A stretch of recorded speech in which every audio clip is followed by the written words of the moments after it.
안녕하세요. 메가북스 한국사 능력 검정 시험 수험생 여러분들 만나서 반갑습니다. 저는 엠베스트 한국사 강사 한유진입니다.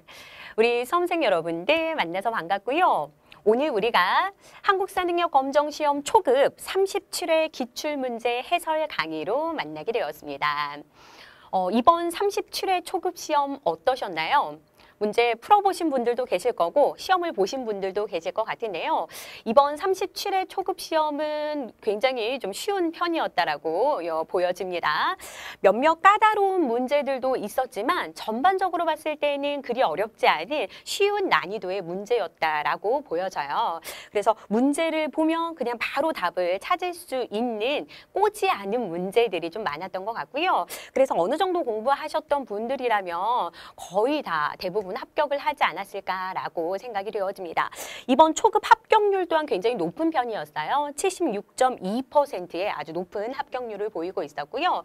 그래도 우리가 다음 시험을 대비할 때에는 이제 다음 시험 난이도가 어떨지 모르니까 우리가 꼼꼼한 대비가 필요하다라고 늘 강조를 제가 드리고 있는데요. 오늘도 선다지 하나하나까지 꼼꼼하게 분석해 드릴 테니까 강의 들으면서 많은 도움 받아보시길 바라겠습니다. 그럼 1번 문제부터 시작해 보도록 할게요.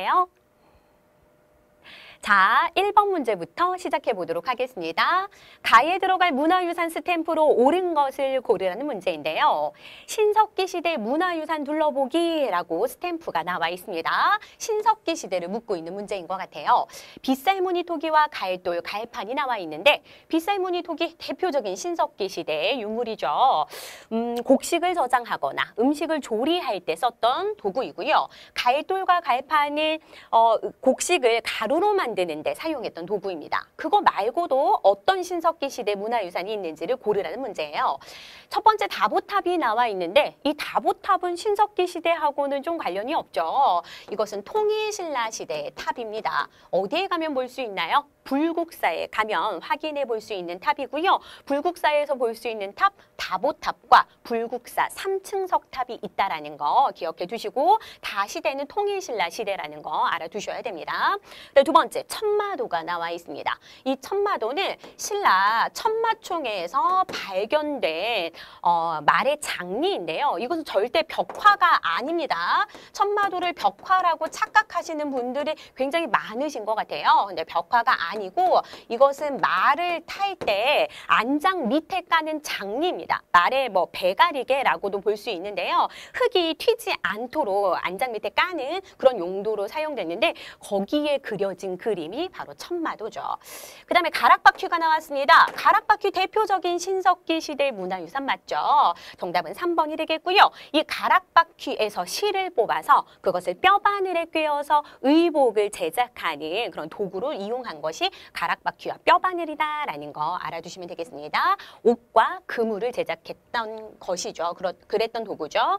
그 다음에 수막새가 나와 있습니다. 이 수막새는 고구려의 양식을 계승하고 있는 발해의 문화유산이라는 거 잘 알아두시면 되겠습니다. 문화유산 파트는요. 무조건 이게 시대하고 매칭이 되셔야 됩니다. 이것의 이름을 잘 몰라도 이것이 어느 시대 탑인지는 어느 시대 그림인지 어느 시대의 문화유산인지 매칭할 수 있어야 돼요. 그래서 시대별로 좀 문화유산 정리해 두시는 거 다시 한번 강조 부탁을 드리겠고요. 2번 문제로 넘어가 보도록 하겠습니다. 그림의 건국 이야기가 전해지는 나라에 대한 설명으로 옳은 것을 고르라는 문제입니다. 장면이 나와 있는데요. 첫 번째 장면은 고구려를 떠나는 비류와 온조 형제라고 나와 있습니다. 비류와 온조. 고구려를 떠나서 내려왔대요. 소선호의 아들들이죠. 그래서 고구려에서 이제 주몽의 후계자로 누가 선정이 되면서 유리가 선정이 되면서 소선호와 비류와 온조는 같이 내려오게 됩니다. 그래서 이 정착할 곳을 이제 비류와 온조가 찾고 있는 것 같아요. 어디에 정착하게 되죠? 비류는 오늘날 인천 지역인 그 당시 미추홀에 정착하게 되고요. 온조는 오늘날 서울인 위례성 지역에 한강 유역 위례성 지역에 정착하게 됩니다.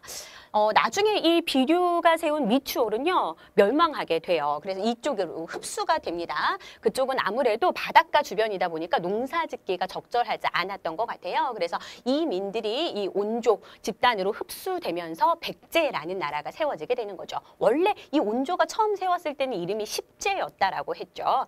그런데 이제 그들을 흡수하면서 백제가 되었습니다. 한강 유역에 정착해서 나라를 세우는 온조 해가지고 나와 있습니다.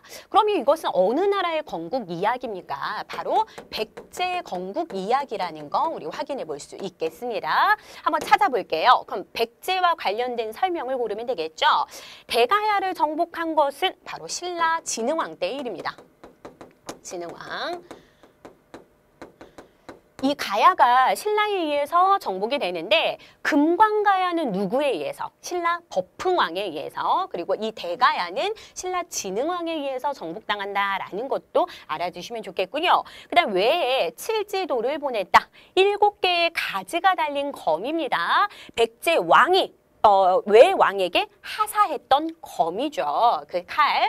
이거 바로 백제 문화유산 맞네요. 칠지도. 그래서 왜 왕에게 칠지도를 보낸 거 이거 백제에 해당되는 설명 맞겠고요. 근초고왕 때로 추정되고 있습니다. 그다음 화랑도라는 단체가 있었던 거 신라 시대의 특징이 되겠고요. 화랑도는 청소년 수양 단체로서 이것을 국가적인 조직으로 편성했던 왕은 진흥왕입니다. 원래 이제 화랑도가 있었는데 그것을 국가적인 조직으로 국가 인재로 이제 활용했던 시기는 진흥왕 시기였고요. 근데 동맹이라는 제천 행사가 있었다라는 거. 동맹은 고구려의 제천 행사죠. 10월에 열렸던 제천 행사입니다. 제천 행사 문제도 거의 매 시험에 빠지지 않고 선달제에 등장하고 있는 것 같아요. 우리 간략하게 한번 해봅시다. 부여라는 나라 제천 행사 있었죠. 부여, 영고. 그 다음에 고구려, 동맹. 그 다음에 동예, 무천. 그 다음에 삼안의 5월제, 10월제 제천 행사를 각각 기억해 두시면 되겠습니다. 다음 문제 보도록 할게요.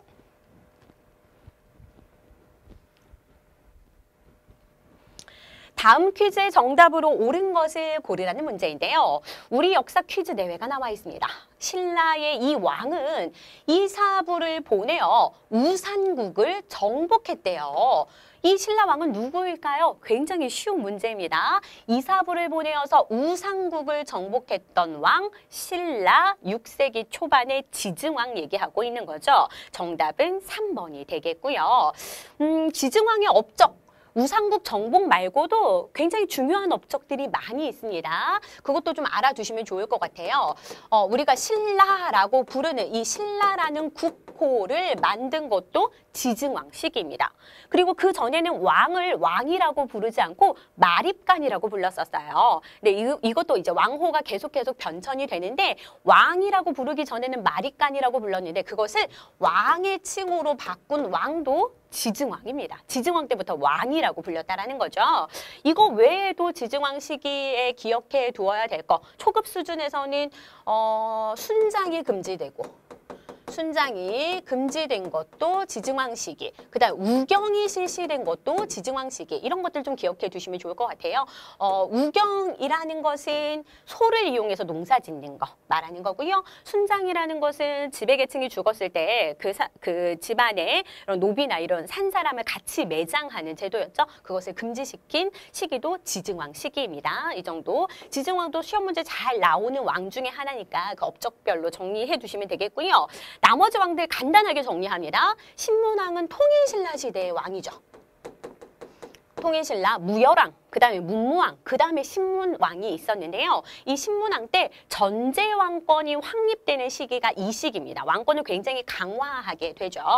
그래서 구주 오소경을 설치하고 그냥 말로만 간단하게 해드릴게요. 그 다음에 왕권을 또 강화하기 위해서 관료전을 지급하고 노급을 폐지하게 됩니다. 이게 뭐다라는 것은 수업을 통해서 자세하게 들으시면 좋을 것 같아요. 설명하자면 너무 시간이 많이 걸려서. 그래서 신문왕 때 전제왕권을 강화했다. 국학을 설치했던 시기도 신문왕 시기였습니다. 장수왕은 고구려의 대표적인 왕이죠. 고구려 전성기 시기의 왕입니다. 한강 유역을 차지하게 되고 또 수도를 국내성에서 평양성으로 옮기게 된 시기도 장수왕 때라는 거, 평양성 천도가 이루어지고요.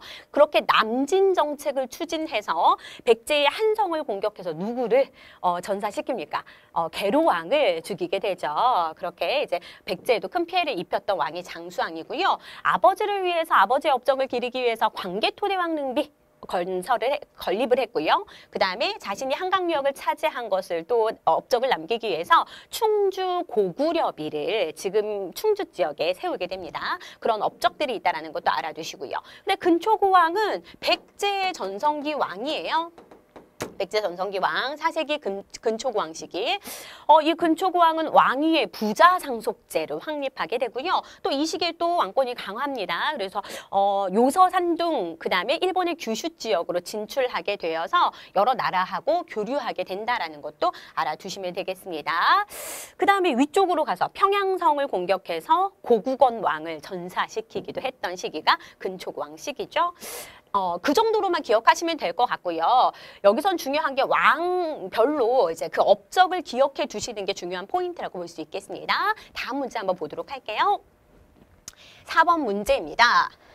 가에 들어갈 문화유산으로 옳은 것을 고르라는 문제인데요. 이것은 비파형 동거, 닭자식 고인돌과 함께 고조선의 문화 범위를 알려주는 유물입니다. 라고 나와 있어요. 고조선의 문화 범위, 이게 포인트가 되겠는데요. 고조선의 그런 세력 문화 범위를 보면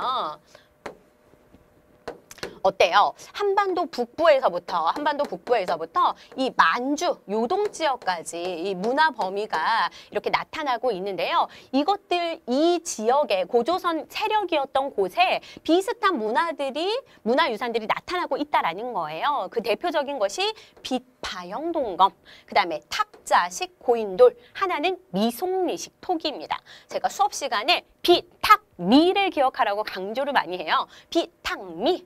비탕미, 비파형 동검, 탁자식 고인돌, 그다음 미송리식 토기까지 이것이 고조선의 문화 범위를 알려주는 유물들이다라는 거 기억하시면 되겠습니다. 비탕미 기억하세요. 정답은 4번이 되겠고요. 나머지 정리합니다. 도자기들이 나와 있는데 백자는 조선시대의 대표적인 도자기라고 할 수 있겠죠. 청자는 고려시대, 분청사기는 고려 말에서 조선 초까지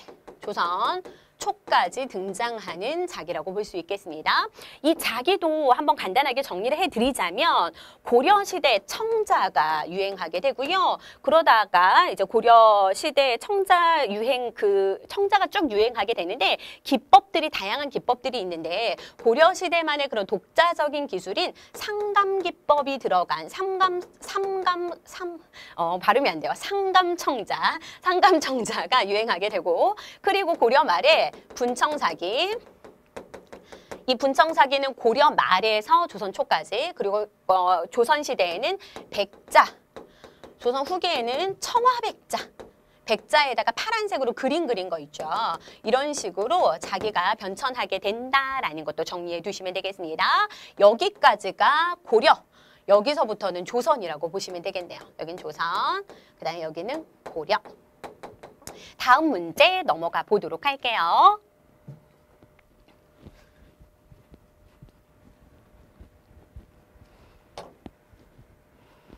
5번 문제입니다. 밑줄 그은 이 왕의 업적으로 옳은 것을 고르라는 문제인데요. 고구려는 이 왕 때 고구려 왕이래요. 이 왕 때 태학을 설립하고 율령을 반포하여 나라를 정비했대요. 중요한 키워드 나왔죠. 태학. 그 다음에 율령. 태학이라는 건 국가 최고 교육기관을 말하는 거고, 율령이라는 건 나라를 다스릴 수 있는 그런 법령들을 이때 제정하고 반포했다라고 보시면 될 것 같습니다. 이거 말고도 이 왕이 한 일 하나를 더 고르라는 거예요. 태학, 율령만 봐도 이거 고구려 소수리망이구나 라는 거 감 잡을 수 있을 텐데요. 소수리망의 업적하면 크게 세 가지, 태학 설립, 율령 반포, 불교 공인이 있겠습니다. 한번 찾아볼까요? 정답은 1번. 중국의 전진으로부터 불교를 수용하게 된 왕, 소수림 왕이 되겠죠. 백제는 침유왕 때, 그 다음에 신라는 법흥왕 때 공인이 이루어진다는 거. 그 전에 받아들였지만 법흥왕 때 공인이 이루어진다는 거 알아두시면 되겠고요. 나머지 정리합니다. 훈요 10조를 남긴 왕은 고려 태조 왕건이 되겠고요. 후대 왕들에게 남긴 유훈이었죠. 그 다음에 웅진으로 동읍으로 옮긴 왕은 백제 누구예요? 문주왕이 되겠습니다. 이것은 조금 우리 친구들이 어려웠을 수도 있을 것 같은데요.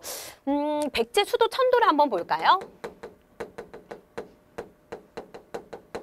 백제 수도 천도 순서를 보면 첫 번째는 아까 위례성, 한성입니다. 위례성, 즉 한성, 한강유역, 한성에 자리를 잡았다가 그러다가 이제 고구려의 공격을 받으면서 장수왕의 공격을 받으면서 어디로 내려가게 됩니까? 웅진성으로 내려가게 되는데요. 웅진성은 지금의 공주 지역입니다. 이것은 서울이고요. 그 다음에 이 웅진성으로 천도했던 시기가 바로 문주왕 시기예요.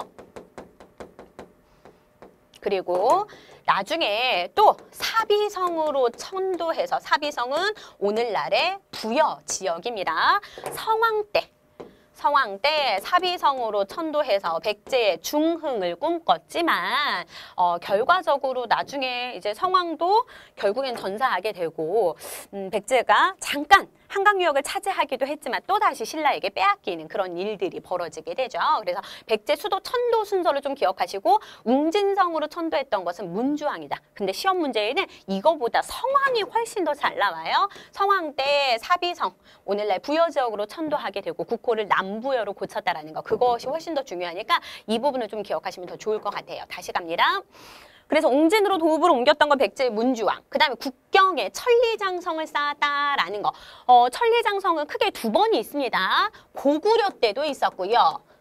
그 다음에 고려 때도 있었어요. 그냥 간략하게만 말씀을 드릴게요. 여기는 초급이니까 뭐 어디에서 어디까지 쌓았다라는 걸 굳이 막 이렇게 그리면서 설명 안 해도 될 것 같아요. 해드려야 되나? 보면 고구려 시대 때의 천리장성은 그냥 대략적인 위치만 한번 보세요. 지명은 외우지 않으셔도 됩니다. 고구려는 영토가 굉장히 넓었었죠.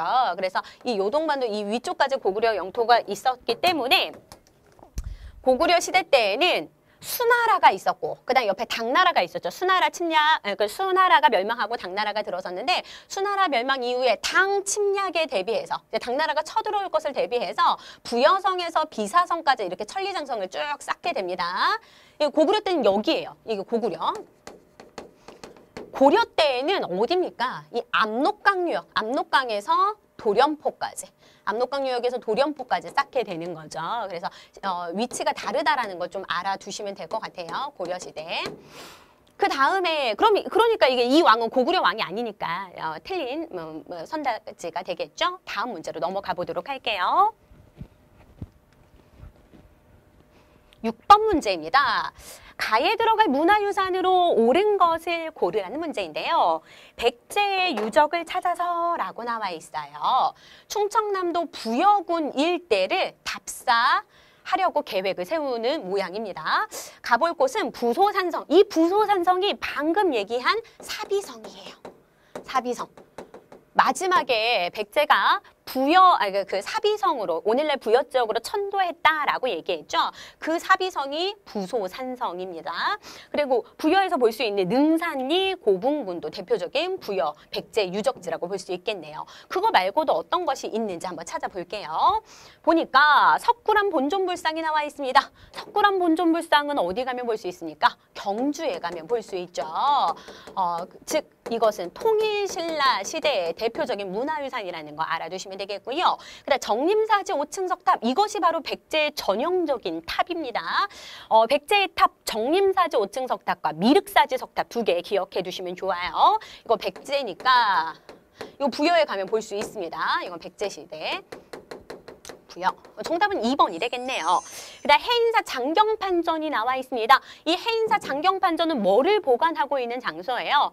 팔만대장경. 고려시대 몽골 침입을 막기 위해서 만들었던 팔만대장경을 보관해 놓고 있는 곳이 바로 이 해인사 장경판전인데요. 이것이 만들어진 시기는 조선시대예요. 조선 전기에 만들어졌는데 이것은 합천에 있습니다. 그래서 우리가 해인사를 할 때 합천 해인사라고 얘기하잖아요. 그래서 이것은 합천에 있고 조선시대에 만들어진 것이다. 이것이 또 가지는 의의도 있습니다. 굉장히 통풍이 잘 되고 온도 유지가 잘 되고 습기가 잘 통하게끔 만들어져서 과학적으로 설계가 되어서 그 가치를 인정받아서 유네스코 세계 문화유산으로 지정이 되어 있어요. 그걸 잘 알아두셔야 돼요. 이 보관 장소 장경판전은 유네스코 세계 문화유산이고 이 안에 들어있는 8만 대장경은 그 가치를 인정받아서 유네스코 세계 기록유산에 등재가 되어 있다는 거. 이것은 문화유산, 그것은 기록유산이라는 거 알아두세요. 그 다음에 장군총이 나와 있습니다. 이 장군총은 고구려 시대의 무덤이죠. 고구려 시대의 무덤이고 이것이 있는 곳은 어디입니까? 만주, 지반현에 있죠. 만주, 지반. 지반은 지안이라고 돼요. 지안현에 있는 것이 바로 이제 중국에 있습니다. 장군총이다라는 거 기억해 두시면 되겠습니다. 다음 문제 볼게요. 학생이 생각하고 있는 인물로 옳은 것을 고르라는 문제인데요. 진골 출신의 승려래요. 진골 출신. 그리고 원효와 같은 시대에 활동했지. 원효대사와 같은 시기, 그러니까 신라에서 통일신라로 넘어가는 시기에 걸쳐 있습니다.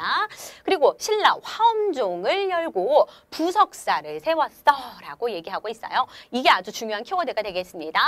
당나라에 가서 화엄종을 공부하고 돌아와서 신라에서 화엄종을 개창하게 되고요. 그다음 부석사라는 절을 짓게 된 승려, 바로 의상이 되겠습니다. 신라시대 승려, 의상. 스님들, 승려들이 거의 매번 안 빠지고 매번 기출이 되고 있는 것 같아요. 여기서 중요한 건 뭐냐? 승려들이 나왔을 때 이것이 어느 시대의 승려인지를 구분하셔야 되고요. 그리고 그 승려들의 업적을 또 구분해 두셔야 됩니다.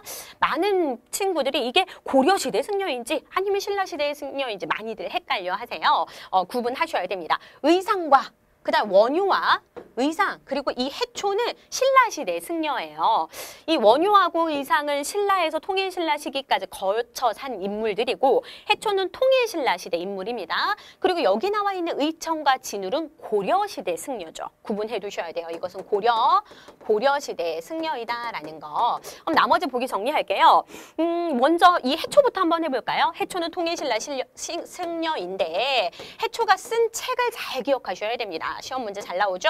왕오, 천축, 국전. 왕오, 천축, 국전. 5개의 천축국, 5개의 나라를 방문하고 와서 쓴 책이에요. 즉, 인도, 이 통일신라 시대 때 해초는 인도와 그 주변의 중앙아시아에 있는 그런 나라들을 기행하고 와서 쓴 책이 왕오 천축국전입니다. 알겠죠? 기억하시고요. 그 다음에 의천, 진울은 고려시대 불교를 통합하기 위해서 많은 노력을 했던 분들인데요. 의천은 천태종을 창시하게 되고요. 그 다음에 진울은 조계종을 창시하게 됩니다. 둘 다 선종과 교종이 있으면 이것을 통합하려는 움직임을 보였는데 의천은 교종을 중심으로 선종을 통합하려는 움직임을 보였고요. 이 진울 스님은 선종을 중심으로, 깨달음을 강조하는 선종을 중심으로 교종을 통합하려고 했다라는 걸 알아주시면 되겠습니다. 그리고 이 진울 스님은 불교를 개혁하기 위해서 수선사를 중심으로 그런 결사운동을 전개하기로 했던 분이 진울이다라는 거 알아두시면 되겠습니다. 다음 문제 볼게요. 답이 먼저 공개가 됐는데 가에 들어갈 내용으로 적절한 것을 고르라는 문제예요. 이 문제도 그렇게 어렵지는 않았을 것 같아요. 여기 보니까 벽화로 본 땡땡땡땡이라고 나와 있는데 무용총의 벽화, 그 다음에 수산리 고분벽화 2개가 나와 있습니다. 잘 보면 이 무용총과 수산리 고분벽화는 둘 다 고구려의 문화유산이라는 건 알 수 있을 거예요. 무덤입니다. 거기서 이제 발견된 벽화인데 무용총에서 보면 무용을 하고 있는 모습이에요. 이 그림이 발견되어서 그것을 무용총이라고 얘기합니다. 그 다음에 수산리 고분벽화는 여기에 이제 여러 사람들이 나와 있는데 여기에서 좀 우리가 알아두어야 할 특징은 일본의 다카마스 고분벽화하고 굉장히 유사하게 그려져 있습니다. 이것은 뭐냐? 고구려, 즉 삼국의 문화유산이 일본에 영향을 끼쳤다라는 거, 전파되었다. 삼국의 문화유산이 일본에 많이 영향을 주었다라는 걸 알 수 있다라는 거죠. 그래서 여기 보면 뭐 주름치마가 나와 있거든요. 주인공이 입은 주름치마. 그런 것들이 일본의 다카마스 고분벽화에 또 그대로 이렇게 표현이 되어 있죠. 고구려인들의 의생활, 어떤 옷을 입었는지를 잘 볼 수 있는 그런 벽화들입니다. 정답은 1번이 되겠고요. 나머지는 뭐 확인할 수가 없으니까 넘어가도록 할게요. 9번 문제입니다. 가에 들어갈 내용으로 옳은 것을 고르라는 문제예요. 삼국 통일 과정이 나와 있습니다. 삼국 통일 과정, 순서가 중요하다라고 제가 엄청 강조를 드리고 있는데요. 순서 묻는 문제가 또 나와 있습니다. 김춘추가 당에 갔대요. 이건 뭘 의미합니까? 나당연합을 결성했다라는 걸 의미하는 거죠. 고구려에 도움 요청을 했지만 왜 고구려에 도움 요청을 하게 되죠? 백제가 끊임없이 신라를 공격하게 되잖아요. 그래서 고구려에 도움 요청을 했지만 연개소문이 도와주지 않습니다. 그러자 당나라에 가서 나당연합을 결성하게 된다라는 거 알아두시고요. 그 다음에 그렇게 신라를 괴롭히던 백제를 멸망시키게 되는데 그 마지막 전투가 황산벌 전투였죠.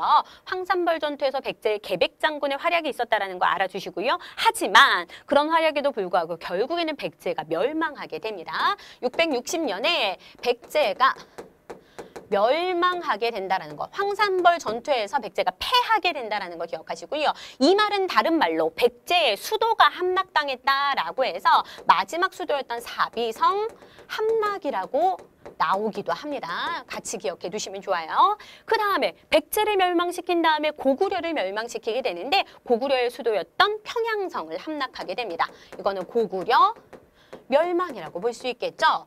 그 다음에 신라가 통일할 줄 알았는데 웬걸 당나라가 한반도 전체를 차지하려고 하는 야욕을 부리게 되죠. 욕심을 부리게 되자 신라하고 당나라가 아까는 연합을 맺었는데 이제는 전쟁을 벌이게 됩니다. 그게 바로 나당 전쟁이고요. 그 나당 전쟁 중에 하나가 매소성 전투.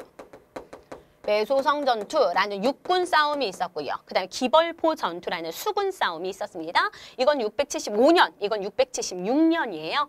676년의 일을 물어보니까 기벌포 전투가 되겠고요. 여기에서 신라가 당나라를 무찌르고 삼국을 통일할 수 있게 된다라는 거. 676년에 삼국을 통일할 수 있게 된다라는 것도 알아두시면 되겠습니다. 정답은 2번이 되겠네요. 나머지 정리합니다. 고창 전투 나와 있는데요. 이 고창 전투는 후백제의 견훤과 그다음에 고려의 왕건의 싸움이었죠. 고창은 오늘날로 말하면 안동 지역의 전투입니다. 여기서 고려가 승리하면서 고려가 후삼국을 통일할 수 있었다라는 거 기억해 두시면 되겠고요. 그다음에 안시성 전투는 당나라하고 고구려와 당의 전투였습니다.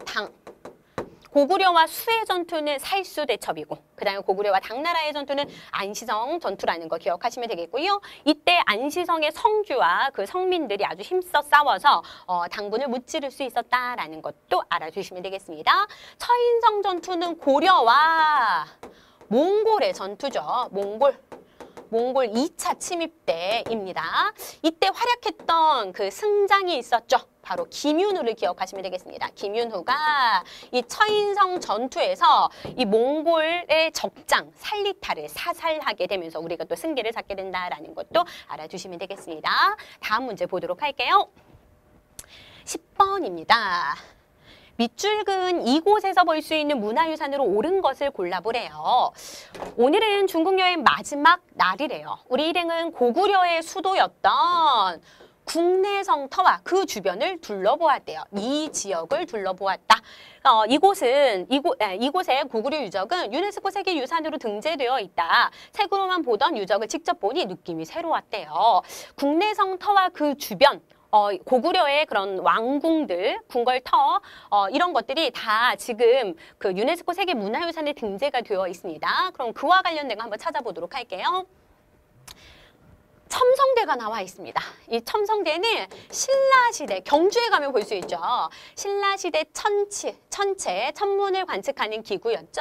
선덕여왕 때 건립이 되었고요. 그 다음에 광개토대왕릉비, 이것이 바로 그 국내성, 지금 그 만주의 앞에서 얘기했던 그 지반현, 지안 지역에 세워진 비석이죠. 장수왕이 그 아버지의 업적을 기리기 위해서 세운 겁니다. 그래서 광개토대왕릉비 볼 수 있고요.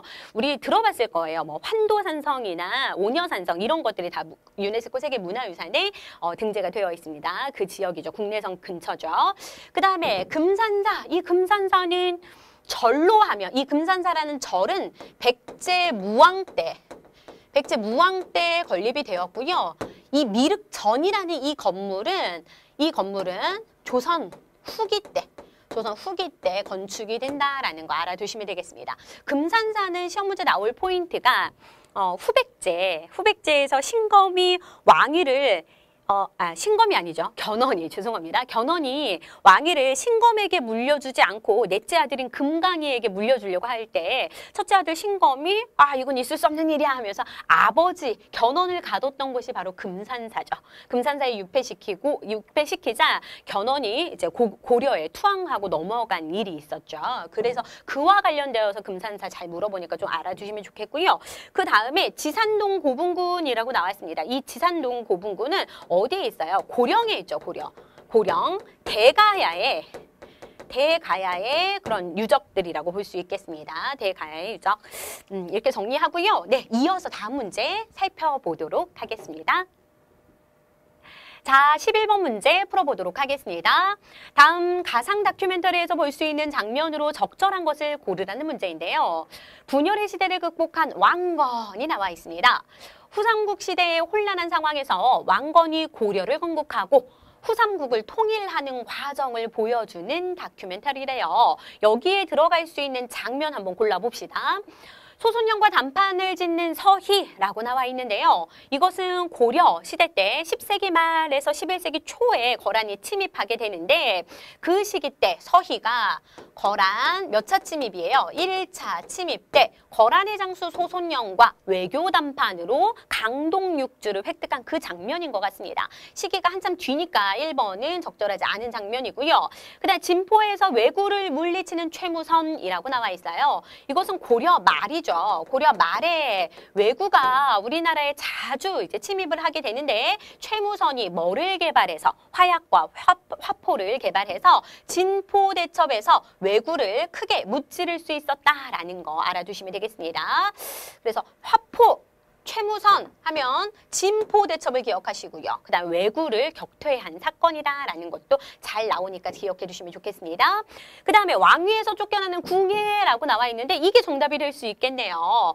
왕건이 원래 이제 그 고려의 그 궁예의 신하였죠. 그런데 궁예가 실정을 하게 되자 많은 사람들을 죽이게 되고 그리고 자신을 미륵불이라고 자처하면서 실정을 하게 되자 신하들에 의해서 이 궁예가 쫓겨나게 되고 왕건이 왕으로 추대되게 됩니다. 그래서 고려를 건국하고 후삼국을 통일하게 되는 거죠. 그 시기에 일어난 일 3번 정답일 수 있겠네요. 그 다음 네 번째 위화도에서 회군하는 이성계라고 나와 있습니다. 이성계의 위화도 회군을 얘기하고 있는데요. 이것도 고려 말의 사건이죠.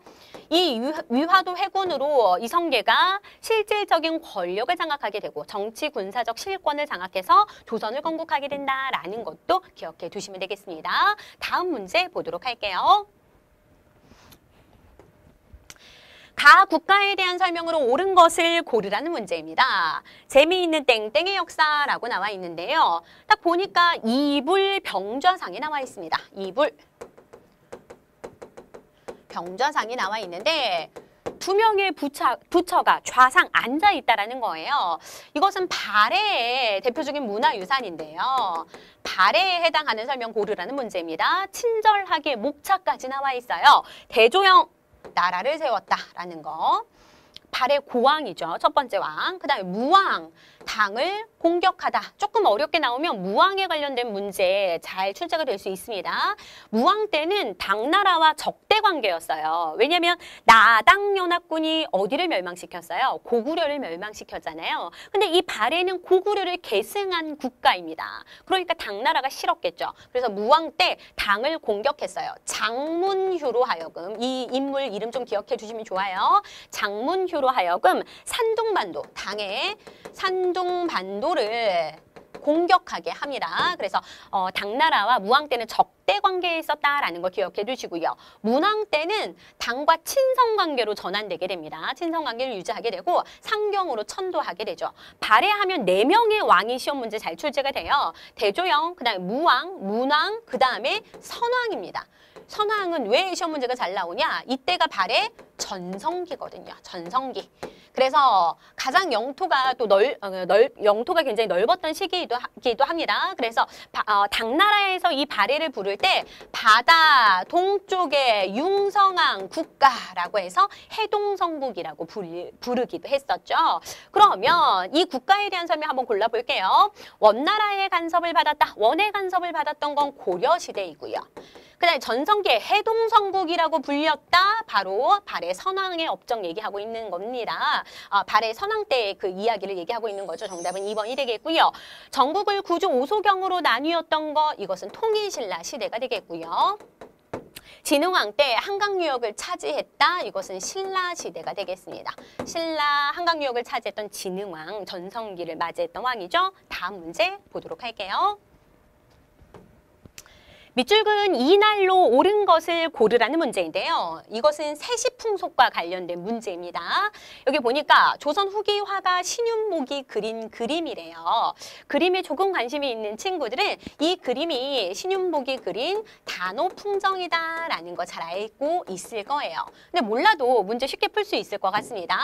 그림에서 볼 수 있는 그네뛰기는 그네를 띄고 있죠. 그네뛰기는 창포물로 머리 감기, 그 다음에 씨름 등과 함께 이날의 대표적인 세시 풍속이래요. 언제 창포물로 머리를 감고 그네를 띄고 씨름을 할까요? 바로 단오 시기에 음력 5월 5일이죠. 단오 때에 주로 행해지는 그런 풍속들이다라는 걸 볼 수 있습니다. 정답은 1번 단오가 되겠고요. 이건 음력 5월 5일이 되겠습니다. 그다음 동지는 1년 중에 그러니까 밤의 길이가 가장 긴 날이 바로 동지예요. 그래서 계산을 해보면 주로 양력 12월 한 22일에서 23일 경이 된다고 하죠. 동지 1년 중에 밤의 길이가 가장 긴 시기. 그 다음에 설날은 음력 1월 1일인 거 알 거고요. 이때 주로 떡국을 먹고 세배를 하고 뭐 차례를 지내고 이런 것들 많이 하죠. 그 다음에 추석 때는 음력 8월 15일이고요. 주로 성묘도 많이 하고 송편 먹고 그리고 그 옛 조상들에게 또 제사 지내고 차례 지낸다라는 것도 알아두시면 되겠습니다. 세시풍속과 관련된 문제들도 거의 매번 빠지지 않고 한 문제씩 출제가 되고 있는 것 같아요. 그래서 세시풍속 파트만 따로 한번 정리를 해두시길 바라겠습니다. 다음 문제 볼게요.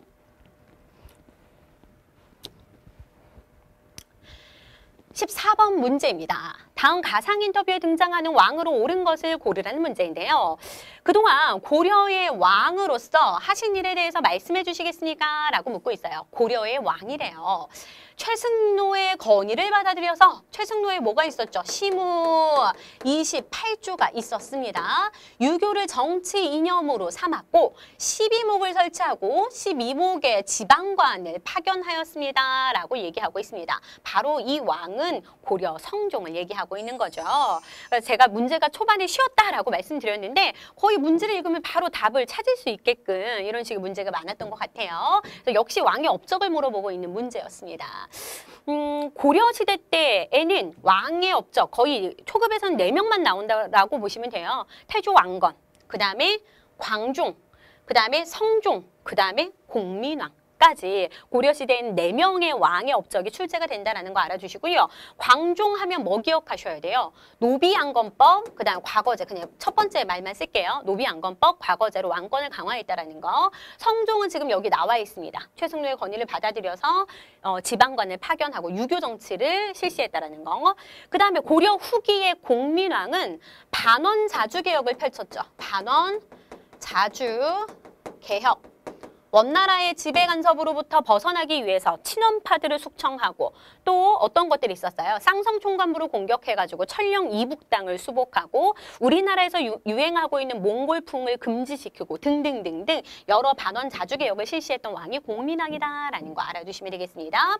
문무왕은 고려시대 왕이 아니죠. 통일신라 시대의 왕입니다. 통일신라 시대의 왕으로서 즉 이 왕의 업적은 삼국 통일을 뭐 했다? 완성한 왕이다라는 거 알아두시면 되겠습니다.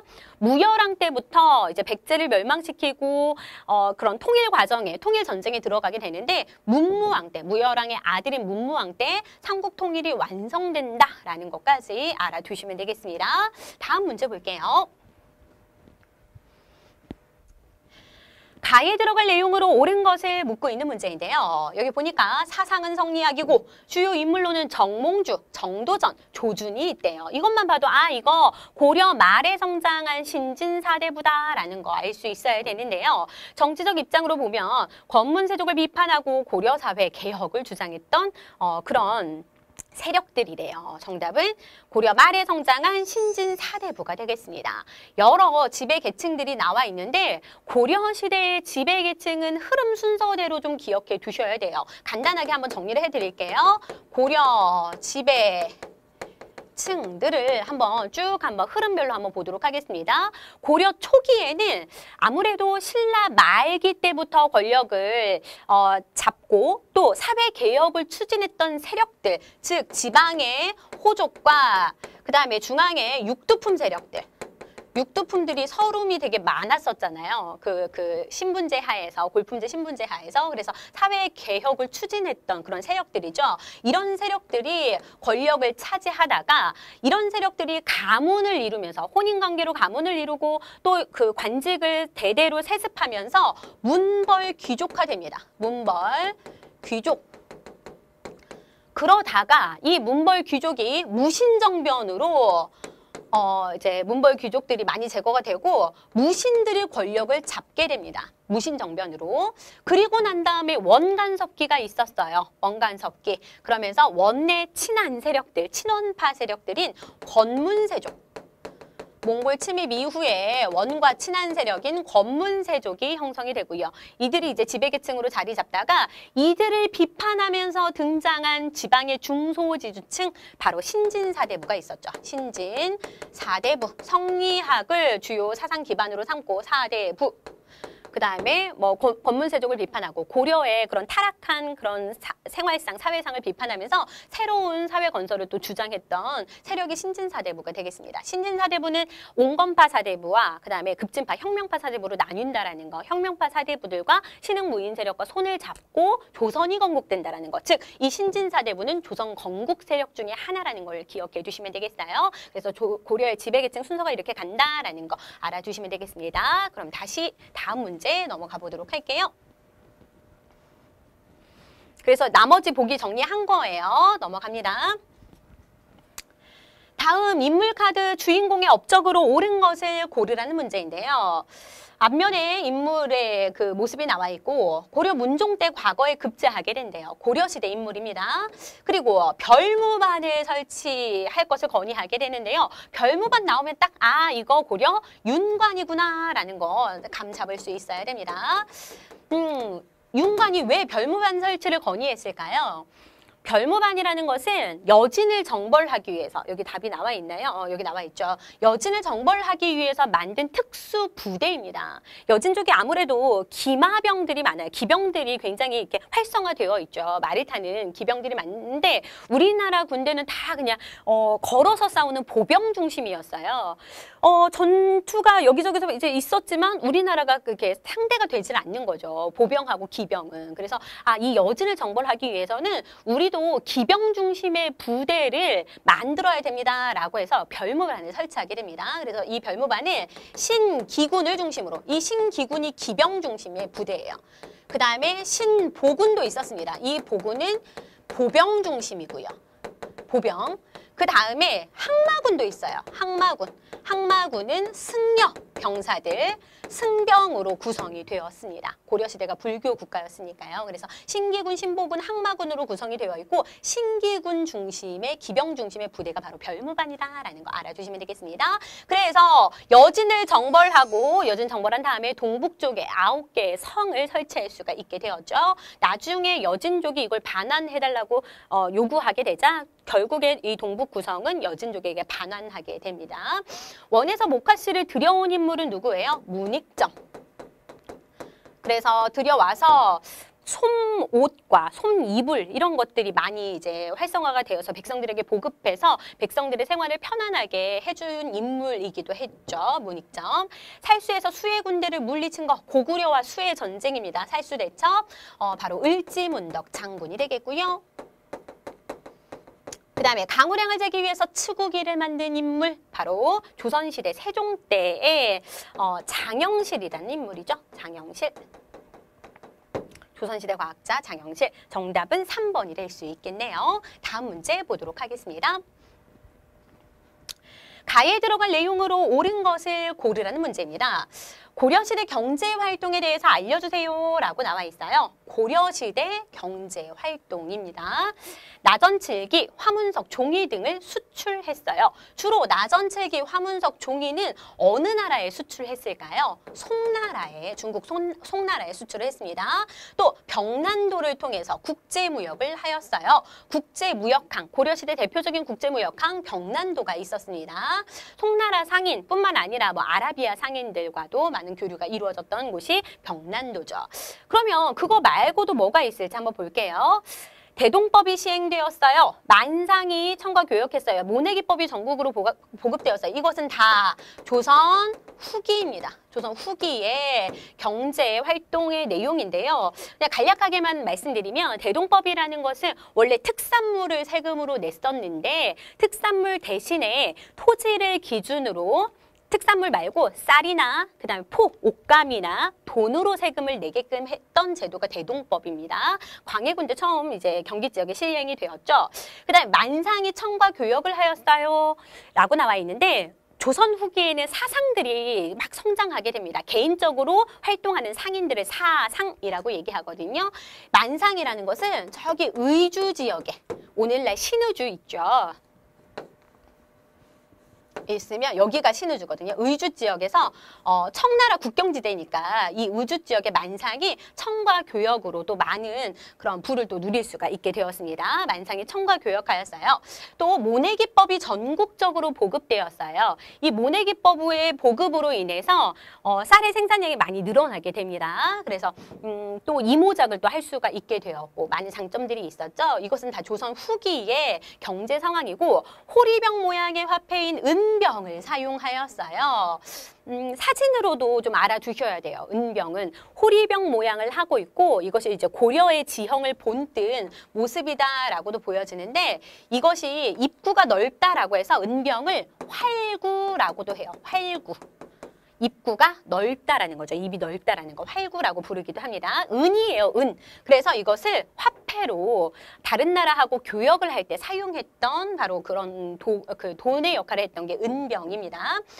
고려시대 때는 화폐가 발행이 되어 최초의 고려시대 그 화폐가 있었죠. 건원중보도 있었고 숙종 때 발행이 된 해동통보, 사만통보, 그다음에 뭐 은병 뭐 여러 가지가 있는데 이것들은 우리나라 국내에서는 잘 통용되지 못합니다. 국내에서는 화폐가 잘 통용되지 못하고 주로 고려시대까지만 하더라도 사람들은 화폐 대신에 뭐 옷감이나 아니면 쌀이나 이런 것들을 주로 이제 그 교환 수단으로 사용을 했다라고 하죠. 근데 이제 외국과 교역에서 은이 좀 많이 쓰였는데 은병을 사용했다라는 것도 알아두시면 되겠습니다. 다음 문제 보도록 할게요. 정답은 4번이 되겠고요. 다음 문제입니다. 다음 가상대화가 이루어진 시기를 연표해서 옳게 고른 것을 묻고 있는 문제입니다. 한번 볼게요. 몽골의 침입이 거세지니 도읍을 옮겨야겠어. 몽골이 쳐들어왔대요. 방어에 유리한 강화도가 좋겠습니다. 라고 얘기하고 있는데요. 누구 때인지를 잘 보세요. 누구 때? 최우 때 몽골이 쳐들어오자 이 최우는 무신정권의 집권자였죠. 무신집권자였죠. 최씨 무신집권기가 이제 무신 그 정권의 이제 대표적인 전형기라고 볼 수 있는데 최충원으로부터 시작해서 최충원 다음이 최우입니다. 이 최우 때 몽골이 쳐들어오자 어디로? 강화도로 천도하게 됩니다. 도읍으로 옮기게 되죠. 그럼 그게 어느 시기인지 고르라는 문제예요. 무신정변이 일어났습니다. 그럼 그 다음일 것 같아요. 무신들이 이제 집권했었던 시기니까 그 다음이고 쌍선 총관부를 탈환한 거 아까 말씀드렸듯이 공민왕 때요. 공민왕 때. 공민왕 때 쌍성 총관부를 공격해가지고 그 천령 이북당을 수복하게 되죠. 그럼 이 사이에 들어갈 내용이 되겠습니다. 정답은 3번이 되겠네요. 다음 문제입니다. 가에 들어갈 제목으로 적절한 것을 고르는 문제예요. 국경지대의 여진족의 침입이 잦아짐에 따라서 정부는 최윤덕과 김종서 등을 보내어서 이를 정벌했대요. 여진을 정벌했대요. 그 결과 조선의 영토는 압록강과 두만강까지 넓어졌다라고 나와 있습니다. 여기 보면 이게 백두산이고요. 여기로 서쪽으로 흐르는 강이 압록강. 그 다음에 백두산에서 동쪽으로 흐르는 강이 두만강입니다. 이쪽에 여진족들이 굉장히 많이 살았어요. 그래서 이 여진족을 정벌 하려고 누구 때? 세종 때 누굴 보내게 됩니까? 최윤덕과 김종서를 보내게 되는데 최윤덕을 보내서 여기 이게 사군이 하나, 둘, 셋, 네 개가 보일 거예요. 사군을 설치하게 되고 사군에 이게 사군이에요. 사군에 누구를? 최윤덕을. 그리고 두만강 유역에 압록강 유역의 사군 최윤덕, 두만강 유역에 육진을 설치합니다. 누굴 보내서? 김종서를 보내서. 그래서 여진을 정벌하고 이때 차지한 국경선이 오늘날과 같은 국경선이 된다라는 것도 알아두시면 되겠습니다. 정답은 사군 육진을 개척하다 2번이 되겠고요. 청해진을 설치한 거 통일신라 시대 때 장보고가 되겠습니다. 장보고. 해상무역기지였죠. 통신. 그 다음에 강동육주를 획득한 거 아까 거란 1차 침입 때 서희. 거란 1차 침입 때 서희의 외교 담판으로. 이건 고려시대 1이고요. 요동지방에 진출한 거 만주벌판 달려라 광개토 대왕 때의 일입니다. 광개토 대왕. 고구려 시대가 되겠죠. 고구려. 굳이 쓰지 않아도 되겠죠. 그죠? 고구려의 광개토 대왕, 요동지방, 그 다음에 만주 막 정벌하고 했다라는 것도 알아두시면 되겠네요. 이제 20번 문제입니다. 다음 퀴즈의 정답으로 옳은 것을 고르라는 문제입니다. 단계별 힌트를 종합해서 알 수 있는 책을 고르라는 문제인데요. 청의 문물을 보고 정리한 책이래요. 청을 다녀온 다음에 쓴 책인 것 같은데 수레와 선박을 이용하자라고 주장했던 그런 글이 실려 있고요. 조선 후기 실학자인 박지원, 이게 굉장히 중요한 키워드가 되겠습니다. 박지원이 저술한 책, 바로 열하일기가 되겠네요. 청나라의 열하지방을 다녀온 다음에 쓴 책이 바로 열하일기죠. 조선 후기 대표적인 중상학파 실학자가 되겠습니다. 북학파 실학자. 실학자와 관련되어서는 실학자가 쓴 책들 이거 매칭하는 거 굉장히 중요합니다. 여기서 한번 정리해 볼게요. 발해고는 실학자 유득공이 쓴 책이에요. 발해에 대해서 생각해 본다라는 거거든요. 생각해 볼 고예요. 그래서 발해가 있는데 우리가 통일신라 시대라고 부르는 건 맞지 않다라는 거지. 그래서 발해와 통일신라가 같이 공존했던 시기이기 때문에 남북 국 시대라고 이 시대를 불러야 된다라고 얘기했던 책이 바로 발해고고요. 징비록은 유성룡 선생이 미리 징계해서 후한을 대비한다라는 거죠. 임진왜란을 겪은 다음에 임진왜란을 우리가 미리 대비했으면 이런 일이 벌어지지 않았을 텐데 그래서 미리 징계해서 그런 훗날을 경계한다라고 해서 징비록을 쓰게 되죠. 난중일기는 이순신 장군이 전쟁 중에 쓴 일기고요. 정답은 4번이 될 수 있겠습니다. 이어서 다음 문제 풀어보도록 할게요. 자, 다음 21번 문제 풀어보도록 하겠습니다. 가에 들어갈 문화유산으로 옳은 것을 고르라는 문제인데요. 지은이가 일현 스님이래요. 이것만 봐도 이거 삼국유사구나 라는 거 감 잡을 수 있을 텐데 완성된 곳은 그냥 한번 보시면 될 것 같고요. 주요 내용이 좀 중요합니다. 주요 내용, 삼국유사에 단군, 건국 이야기가 최초로 수록이 되어 있다는 거 알아두셔야 되고요. 불교 관련 이야기 실려 있고 당시 설화나 풍속 등이 실려 있다라는 거 알아두시면 되겠습니다. 정답은 1번 삼국유사가 정답이 될 수 있겠고 삼국유사와 우리 학생들이 굉장히 많이 헷갈려하는 것이 삼국사기입니다. 삼국사기. 그 다음에 삼국유사. 삼국사기는 고려 중기 정도의 김부식에 의해서 편찬이 되었죠. 김부식. 삼국유사는 일현.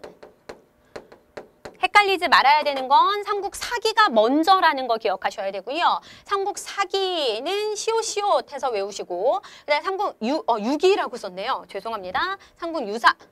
삼국유사는 일현 스님이 짓게 되는데요. 이응 이렇게 기억하시면 될 것 같아요. 시옷이 이응보다 먼저니까 시옷 이응이니까 시옷 이응이니까 사기가 먼저다라는 거 알아주시면 되겠습니다. 이건 고려 후기에 편찬된 책이에요. 삼국유사는. 정답은 1번.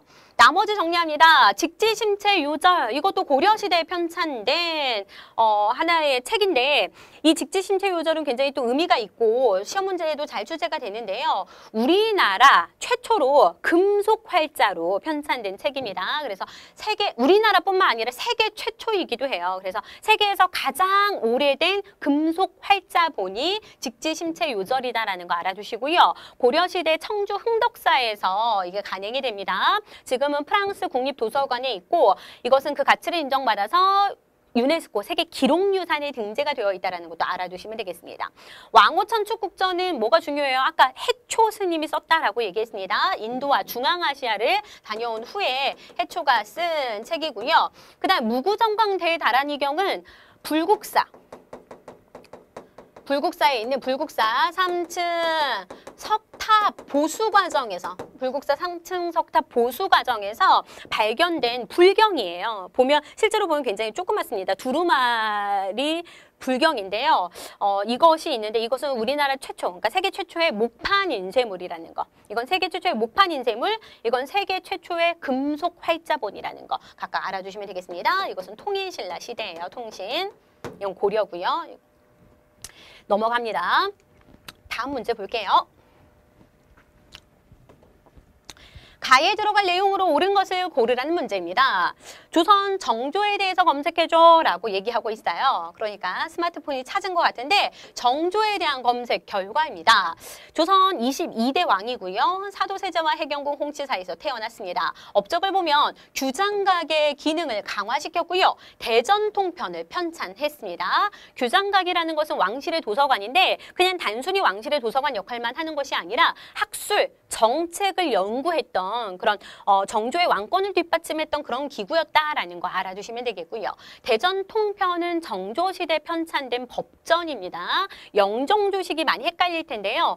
조선 성종 때 경국대전, 그 다음에 영조 때 속대전, 그 다음에 정조 때 대전통편을 기억해 두시면 되겠습니다. 뒤에 흥선대원군 때는 대전 회통이에요. 헷갈리면 안 돼요. 알겠죠? 그 다음에 그거 말고도 뭐가 있을지 한번 물어보고 있는 건데요.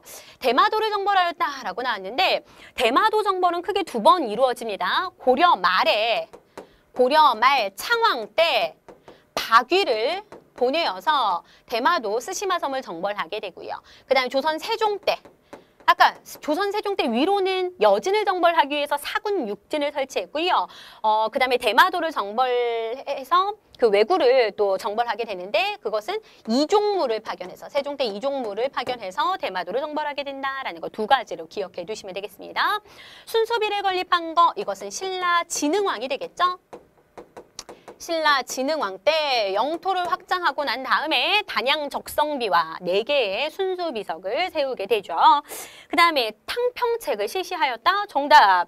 정조의 업적이 맞겠네요. 탕평책 실시. 탕평책은 정조의 이제 할아버지였죠. 정조 전의 임금이었던 영조 때도 탕평책을 실시하고 정조 때에도 탕평책을 실시합니다. 영조 때에는 약간 온건한 탕평 정책이었고 정조 때에는 약간 좀 적극적인 탕평 정책을 실시하게 돼요. 당시 붕당 정체의 폐해가 굉장히 심했었죠. 그래서 그 붕당의 폐해를 바로 잡고자 탕평책을 실시하게 됩니다. 인재를 고르게 각 붕당에서 등용하겠다라는 그런 내용을 담고 있는 거죠. 헤이그 특사를 파견하였다. 이거 고종 황제 때 헤이그 특사를 파견하게 되는데 이준, 이상설, 이휘종을 당시 헤이그에서 만국 평화회의가 열렸었죠. 그 평화회의에 우리가 을사늑약이 체결된 바로 직후였어요. 을사늑약의 그런 부당성, 이게 무효이다라는 것을 알리기 위해서 헤이그 특사를 파견했는데 이 사건으로 인해서 고종 황제가 강제 퇴위되게 된다라는 것까지 그 선후 관계도 알아두시면 좋겠습니다. 다음 문제 볼게요. 23번 문제입니다.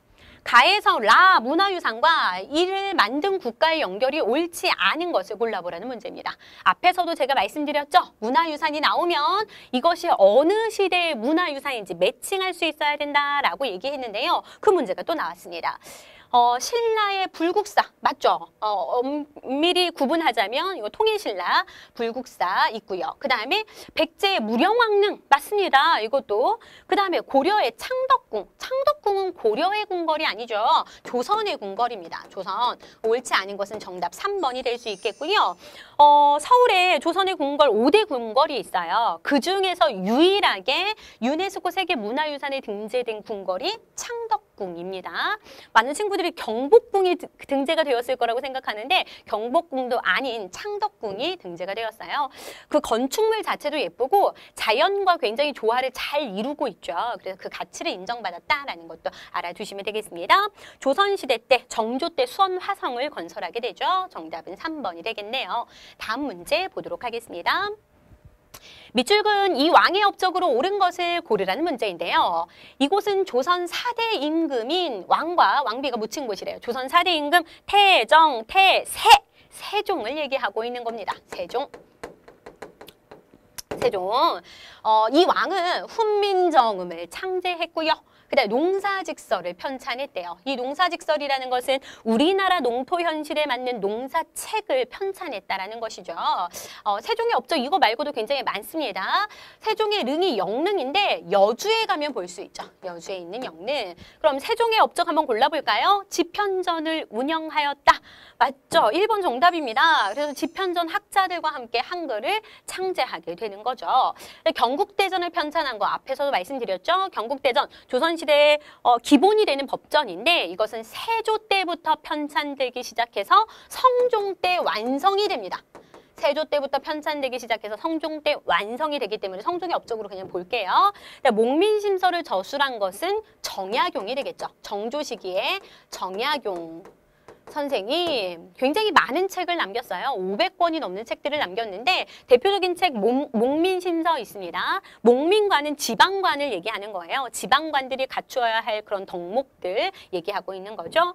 백두산 정계비를 세웠던 시기는 숙종 시기입니다. 저기 그 간도 지역이 만주 지역의 그 간도 지역이 청나라하고 국경 분쟁에 휘말리게 되자 숙종 때 사신을 파견해가지고 백두산 정계비를 세우게 됩니다. 근데 나중에 간도 협약으로 결국에는 이 간도 지방 국경 분쟁 지역이었는데 일본이 청나라한테 그 간도 지역을 간도 협약으로 넘겨주게 되죠. 좀 안타까운 일이에요. 정답은 1번이 되겠습니다. 다음 문제 볼게요. 가에 들어갈 제도로 옳은 것을 고르라는 문제인데요. 땡땡 때문에 살 수가 없네. 요즘에는 억지로 곡식을 빌려주고 비싼 이자를 받아간단 말이야. 비싼 이자를 받아간대요. 억지로 곡식을 빌려주고 비싼 이자를 받아간다? 고리대 얘기하고 있는 거죠. 요즘에도 사채가 무서운 이유가 고리대, 이자가 높기 때문이죠. 이 시기에도 그랬대요. 너무 이자가 비싸니까 쌀을 빌리지 않는데도 그냥 억지로 강제로 빌려줬다라는 거예요. 뭐 얘기하고 있습니까? 환곡을 얘기하고 있는데요. 이것까지 보고 한번 설명을 드릴게요. 세도정치 시기입니다. 세도정치가 시작되고 이것이 더욱 심해졌대요. 우리처럼 굶주리는 백성들을 돕기 위한 제도였는데 원래는 백성들을 돕기 위한 제도였는데 오히려 괴롭히고 있다라고 얘기하고 있습니다. 빈민, 구휼 제도 중에 하나가 바로 이 춘대 추납법인 추납법인 환곡이었어요. 이것은 고구려 시대부터 거슬러 올라갑니다. 고구려 시대 때 생각나죠? 진대법 있었어요. 진대법. 고국천왕이 을파소를 고용해서 재상 을파소를 고용해서 만든 법인데요. 이 진대법이라는 것은 뭐냐? 사람들이 가을에 추수를 하잖아요. 가을에 추수하고 겨울 동안 그 곡식을 먹는데 이듬해 다음에 봄이나 여름이 되면 곡식이 떨어진다라는 거죠. 그래서 빈민들이 쫄쫄 굶게 되니까 그냥 그렇게 굶어 죽게 내버려둘 수 없으니까 국가에서 빌려주는 거예요. 곡식을 빌려주고 니네 추수하면 가을에 약간의 이자와 함께 그걸 갚도록 해 라고 했던 빈민구휼제도입니다. 진대법이. 그래서 춘대 추납이라고 해요. 봄에 빌려주고 가을에 납부하게끔 했던 제도였던 거죠. 그렇게 빈민구휼제도가 쭉 고구려 시대부터 이어집니다. 굳이 쓰진 않을게요. 진대법에서 고려 시대 흑창, 태조 때 흑창, 그 다음에 성종 때 의창이라는 이름으로 이게 쭉 이어지게 돼요. 그러다가 조선 시대의 의창이라는 이름, 그 다음에 황곡이라는 이름으로 쭉 이어지다가 흥선대원군 때 이것을 사창제로 개혁하게 되는 거죠. 그래서 빈민구휼제도인데 약간의 이자와 함께 갚도록 한 제도였는데 여기 보니까 비싼 이자를 받았다라는 거예요. 이만큼 빌려주고 좀 먹은 쌀 이런 표현이 있어요. 좀 먹은 쌀 한 마리를 빌려주고 성한 쌀, 그러니까 깨끗한 쌀로 이만큼을 갚게끔 하라는 제도죠. 그래서 나 그냥 안 빌려갈래요 하면 뭐 억지로 강제로 빌려주는 이런 폐단이 있었다라는 거예요. 그게 바로 환곡의 문란입니다. 정답은 2번이 되겠고요.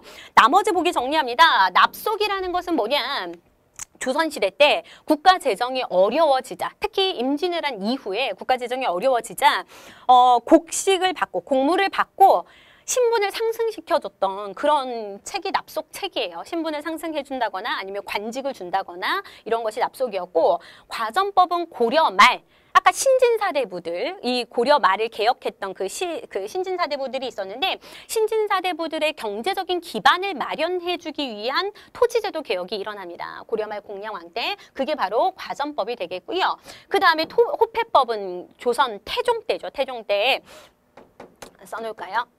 태종 때 16세 이상의 남자들에게 지급했던 신분 증명패예요. 그러니까 지금으로 말하면 주민등록증하고 같은 거죠. 그래서 신분 증명패를 나눠주고 인구의 동태를 파악해서 세금과 군역을 부과했다라는 거 알아두시면 되겠습니다. 정답은 2번이 되겠네요. 다음 문제입니다.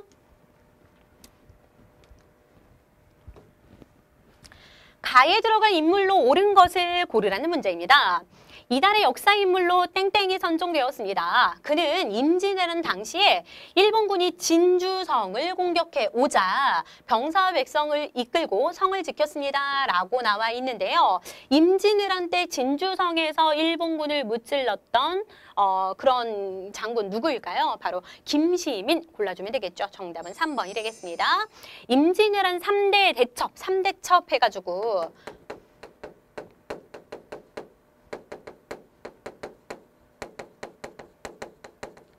일본군을 크게 이제 무찔렀던 큰 대첩 3개가 있는데, 이제 관군이 승리했던 대첩들인데요. 대표적인 게 지금 진주성 전투. 누가 활약했어요? 김시민 장군이 활약했고요. 그 다음에 행주 산성에서 권율 장군이 활약했고요. 그 다음에 한산도 대첩 있죠? 한산도,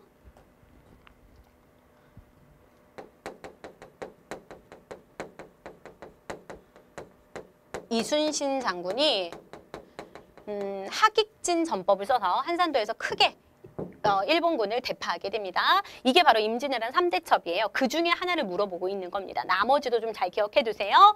나머지 정리합니다. 강감찬은 고려시대에 누가 쳐들어왔을 때? 거란 침입 때. 거란 몇 차? 3차 침입 때. 무슨 대첩에서? 귀주 대첩에서 승리했던 인물이 바로 강감찬이 되겠고요. 김만덕은 제주 거상이죠. 여자예요. 제주 거상. 큰 상인이라는 거예요. 당시에 제주도가 큰 흉년이 있었습니다. 정조 시기에. 큰 흉년으로 많은 사람들이 죽어나가자 자신이 그러니까 상행위를 해가지고 상인으로서 많은 돈을 벌게 돼요. 제주도에서. 근데 그걸 다 팔아가지고 자기 전 재산을 팔아서 구휼미로 제주 도민들을 구했다라는 그런 이야기가 지금 전해져 내려오고 있죠. 그죠? 그래서 제주 상인 김만덕을 좀 잘 기억하시고요. 조선시대 그렇게 여인들이 활약상이 크지 않은데 조선시대 이제 대표적인 그런 활약했던 여인상으로 꼽혀지는 인물 중에 하나가 김만덕이 되겠습니다. 근데 김옥규는 시기가 한참 뒤로 가죠. 근현대사, 이제 근대사 인물인데요. 갑신정변을 일으켰던 인물 중에 하나고 급진개화파죠.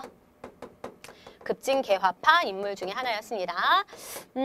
김옥균, 박영유, 서광범, 홍영식 이런 사람들이 갑신정변을 일으키게 되는데 그 중에 한 인물이었습니다. 다음 문제 가보도록 할게요.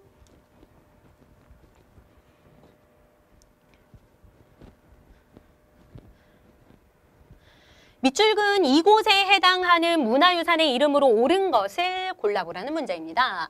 이곳이 조선시대 역대 왕과 왕비의 신주를 모신 사당이구나 라고 얘기되고 있어요. 조선시대 역대 왕 그리고 왕비의 신주 위패를 모셔놓은 사당 바로 어디입니까? 종묘 얘기하고 있는 거죠. 종묘. 그럼 정답은 1번이 되겠고요. 나머지 보면 조선이 유교 국가잖아요. 그래서 경복궁, 정궁을 중심으로, 경복궁은 조선시대 정궁입니다. 정궁을 중심으로 종묘와 사직을 두었어요. 그래서 경복궁이 이렇게 있으면,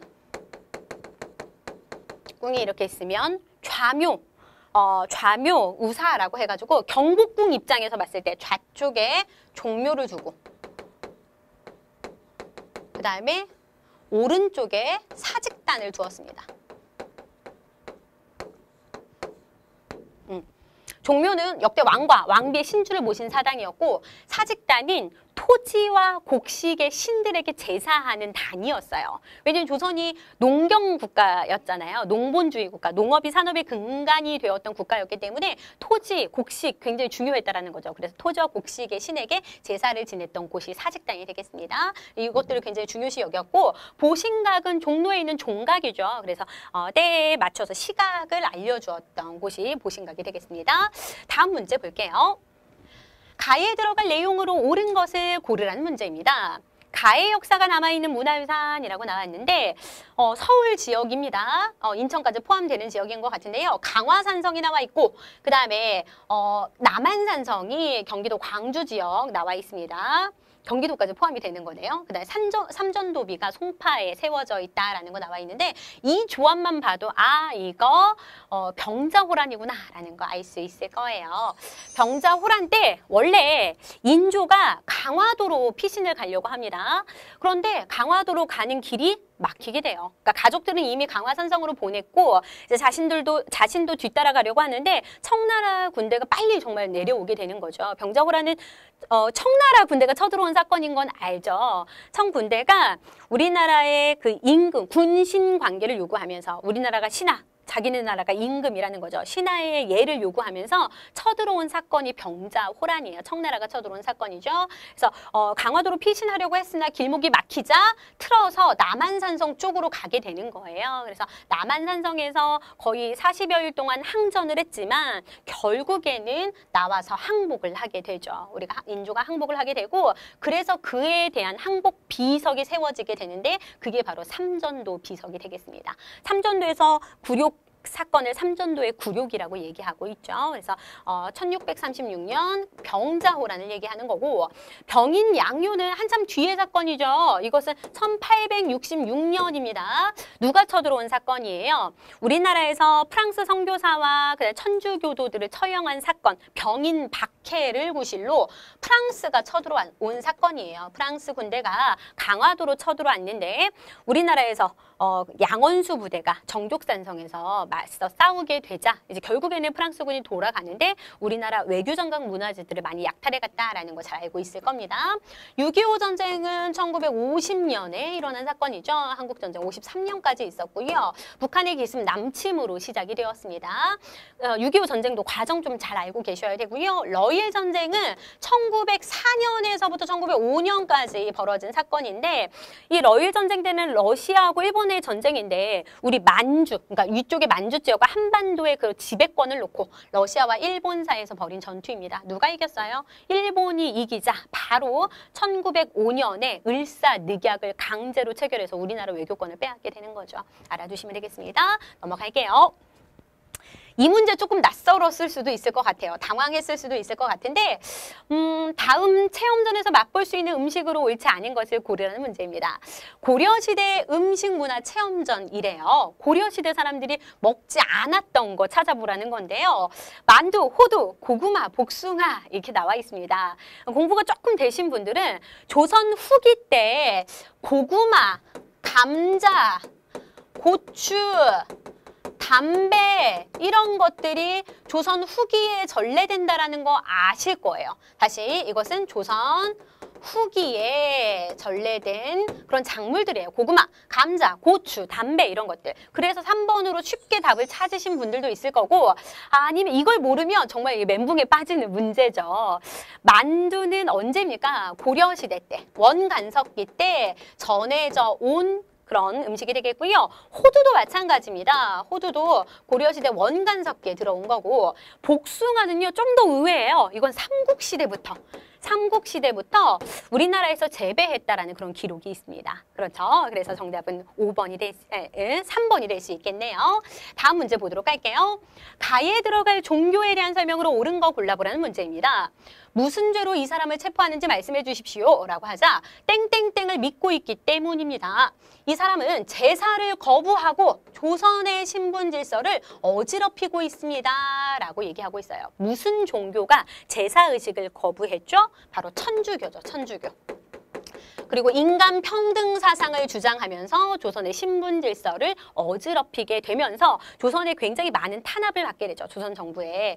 천주교, 그럼 천주교와 관련된 거 찾아볼까요? 서학이라고도 불렸다. 정답 1번에 있네요. 서양의 학문, 처음에 이 천주교가 들어올 때 신앙으로서 전파가 된 게 아닙니다. 선교사들이 들어와서 포교 활동으로 전파된 게 아니라 우리나라 사신이 청나라에 갔는데 청나라에서 책을 들여오게 되죠. 천주실의라는 천주교 그런 책을 들여오게 되는데 처음에는 서양의 학문으로 연구하기 시작해요.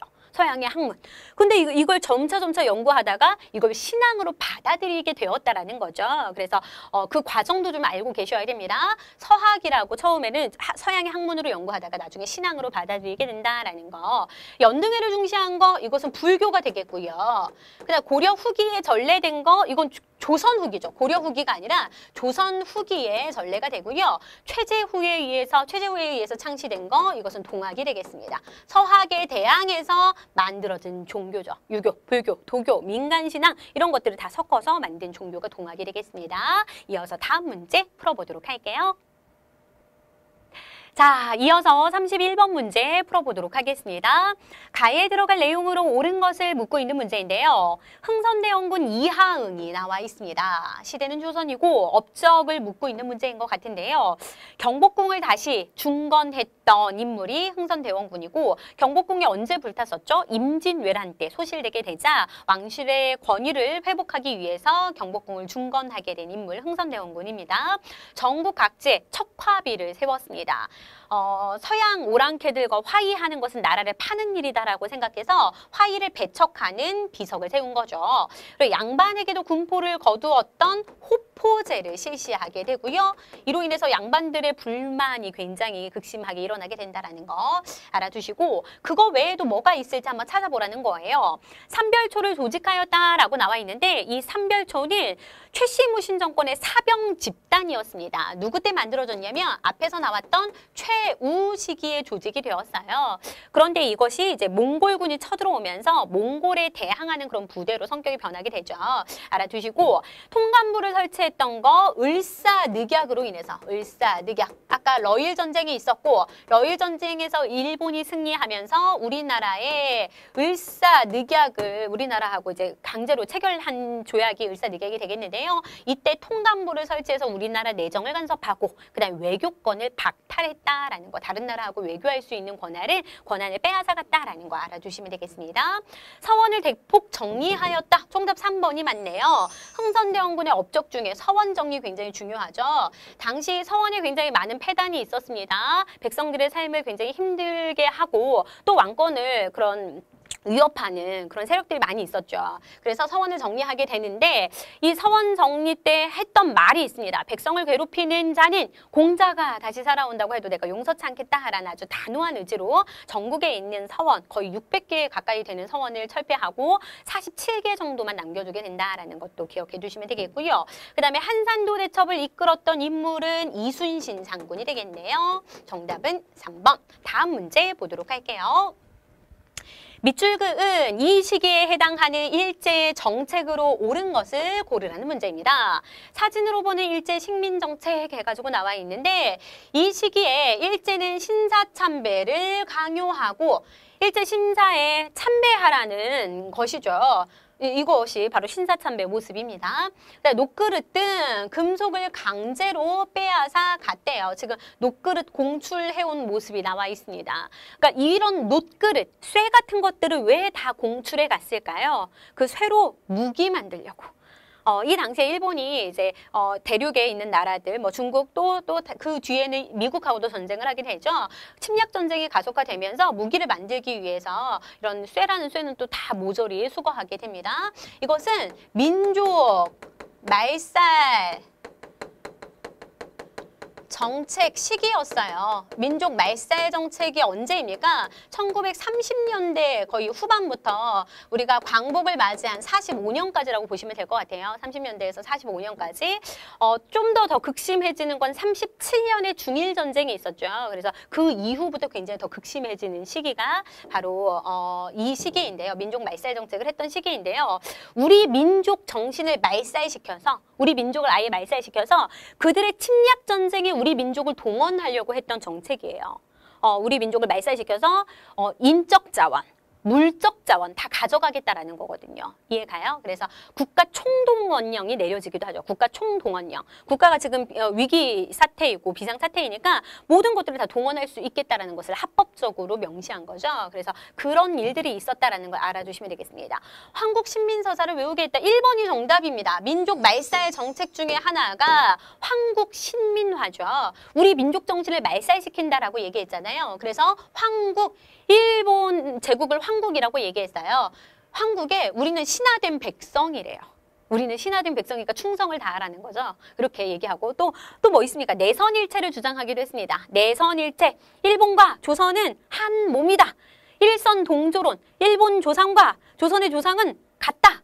어떻게 같을 수가 있어? 근데 그렇게 우리 민족을 아예 무마시키고 없애버리려고 했던 거죠. 민족 정신을 없애서 그들에게 동화시키려고 했던 시기가 이 시기입니다. 그래서 황국신민서사를 암송하게끔 했는데 뭐 어른들뿐만 아니라 아동들에게도 늘 이것을 암송하게 해서 세뇌시키는 거예요. 어렸을 때부터. 그래서 우리는 뭐 천황폐하께 충성을 다하는 신민입니다. 막 이런 것들 맨날 암송하게끔 했다라는 거죠. 정답은 1번이고 신식군대인 별기군을 양성하게 된다라는 거. 신식군대. 일본 교감 밑에서 일본의 그런 신식 무기로 훈련을 받는 별기군 1881년 강화도 조약 이후, 개항 이후의 개화 정책 중에 하나였습니다. 그다음에 경제개발 5개년 계획을 추진한 거 이거는 1962년부터죠. 박정희 정부 때부터라는 거 알아주시면 되겠습니다. 5년 단위로 경제개발 계획을 추진하게 되고요. 그다음에 중학교까지 의무교육을 실시하였다. 이런 선다지가 좀 낯설었을 거예요. 그동안 이제 뭐 등장했던 선다지는 아닌데 중학교까지 의무교육을 실시했던 건 1987년부터 거의 85년이네요. 죄송합니다. 1985년부터 거의 이제 전국적으로 이제 완성이 된 거는 모든 계층의 모든 학년에 이제 확대 실시가 된 거는 전국 도시 농촌 할 것 없이 2000 거의 한 4년에 가서 완성이 된다라고 보시면 될 것 같아요. 굳이 이 연도까지는 안 외우셔도 돼요. 그러니까 이거는 거의 현대사 가까이 와서 최근 가까이 와서 이런 일이 있었다라는 걸 알아주시면 되겠습니다. 다음 문제 보도록 할게요. 다음 인물에 대한 설명으로 옳은 것을 고르라는 문제입니다. 최익현이 궁궐 앞에서 상소를 올리고 있습니다. 이거를 지부상소라고도 해요. 왜 지부상소라고 하냐? 부가 이게 도끼부거든요. 그래서 이게 도끼부일 겁니다. 뭐에 반대하면서? 강화도 조약에 반대하면서 외양일체론을 주장하는 인물이죠. 외양일체. 외놈과 서양 놈들은 다 똑같은 놈들입니다. 그러니까 외하고 그렇게 통상수교하면 결국에 이제 우리나라 경제가 파탄 날 것입니다. 라고 하면서 강화도 조약에 반대하면서 개항에 반대하면서 이렇게 지금 상소를 올리고 있는 모습이에요. 보면 일본과 조약을 맺으면 강화도 조약 얘기하는 거죠. 우리의 땅과 집이 모두 황폐해지고 나라 또한 망할 것입니다. 그래서 이 도끼는 뭐냐? 어떤 의도냐? 그 조약을 강요했던 일본 사신의 목을 이것으로 베십시오. 라고 얘기하고 있는 거예요. 그래서 이 최익현에 관한 문제인데요. 이토 히로부미를 사살한 것은 안중근 의사죠. 안중근. 우리나라 초대 통감으로 왔던 이토 히로부미를 하얼빈역에서 만주 하얼빈역에서 사살하게 되고요. 항일 의병장으로 활약한 인물 최익현 선생 맞습니다. 을사의병 때예요. 을사의병 때. 을사의병이 왜 일어나게 되었냐? 을사늑약으로 인해서. 을사늑약으로 인해서 아까 통감부를 설치하게 하고 우리나라 외교권을 빼앗아갔다라고 말씀드렸잖아요. 그 을사늑약 사건이 일어난 다음에 그것에 반대하면서 이제 의병들이 일어나게 됩니다. 그때 의병장으로 활약했던 인물이고요.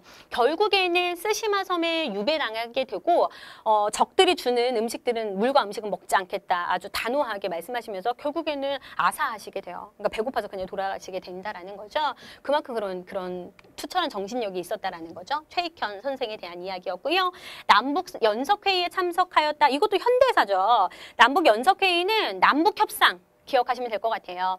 단독정부 수립에 반대하면서 김구와 김규식 선생님이 북측으로 올라가게 됩니다. 평양으로 올라가서 김일성, 김두봉을 만나요. 그래서 만나서 남북연석회의를 해서 우리 이거 통일정부 수립해야 된다라는 것을 논의했지만 결국에는 성공적으로 끝나진 못하죠. 그래서 결국에는 남한, 북한에서 각각 단독정부가 수립되게 됩니다.